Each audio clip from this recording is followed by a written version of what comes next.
வணக்கம் friends, welcome to lunch box YouTube channel.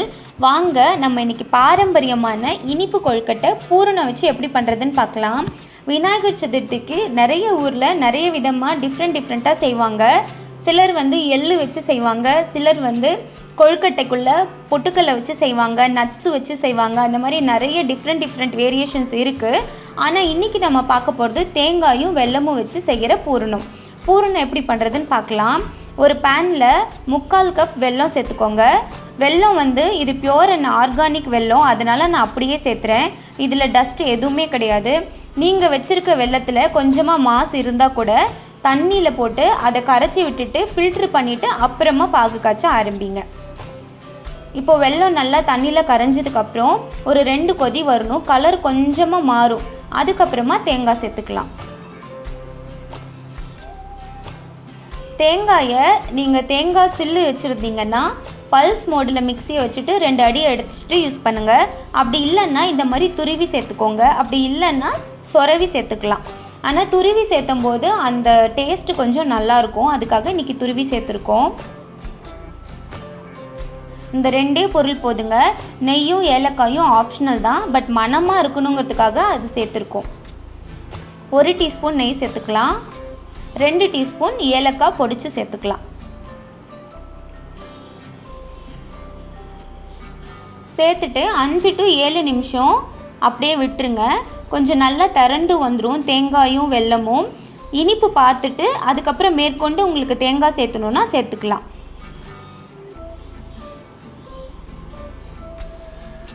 அவ்வளோதாங்க, நம்ம பூரணம் ரெடி ஆகிடுச்சு. இப்போது மாவை தட்டிட்டு அதுக்குள்ளே இதை ஃபில் பண்ணிக்கலாம். முன்னாடியே சொன்ன மாதிரி சிக்கன் கொழுக்கட்டை வீடியோ அப்லோட் பண்ணியிருக்கோம். அதில் இந்த கொழுக்கட்டைக்கான மாவு எப்படி தயார் பண்ணுறதுன்னு இருக்குது. அதை ஒரு டைம் ரெஃபர் பண்ணிக்கோங்க. இந்த டிஸ்கிரிப்ஷன் பாக்ஸ்லேயும் நான் லிங்க் கொடுக்குறேன், ஒரு டைம் செக் பண்ணிக்கோங்க. இந்த மாதிரி மாவுக்குள்ளே இந்த பூரணத்தை வச்சு ஃபில் பண்ணிக்கலாம். இந்த மாதிரி எல்லா மாவுக்குள்ளேயுமே பூரணம் வச்சு ஃபில் பண்ணிவிட்டு இட்லி சட்டியில் வேக வச்சு எடுத்துக்கலாம். 10 to 15 நிமிஷம் நல்லா வேகட்டும் மீடியம் ஃப்ளேமில். உங்களுக்கு விருப்பமான ஷேப்பில் நீங்கள் இதை செஞ்சுக்கலாம், ஃபில் பண்ணி உள்ளே வச்சுக்கலாம்.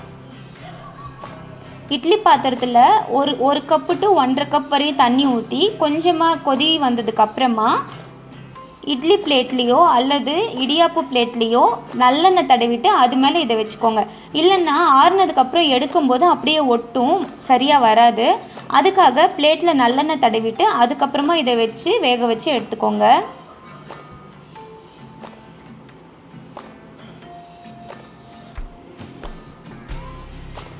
இந்த கொழுக்கட்டையில் நீங்கள் நட்ஸுக்கு ஆட் பண்ணிக்கலாம். உங்களுக்கு பிடிச்ச மாதிரி வேரியேஷன்ஸ் இதில் சேர்த்துக்கோங்க. டிஃப்ரெண்ட் ஃப்ளேவர்ஸில் செய்யலாம். ஆனால் இது ரொம்ப சிம்பிளான ரெசிபி, அதுக்காக தான் ஷேர் பண்ணியிருக்கேன். ஏதாவது ஃபீட்பேக் இருந்துச்சுன்னா சொல்லுங்கள், கரெக்ட் பண்ணிக்கிறோம்.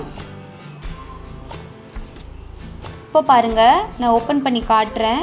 எவ்வளோ ஜூஸியாக இருக்குதுன்னு பாருங்கள். ரொம்ப இனிப்பாக கரெக்டான அளவில் நல்ல சாஃப்டாக சூப்பராக இருந்துச்சுங்க. செஞ்சு பார்த்துட்டு எப்படி இருந்துச்சுன்னு சொல்லுங்கள். தேங்க்யூ.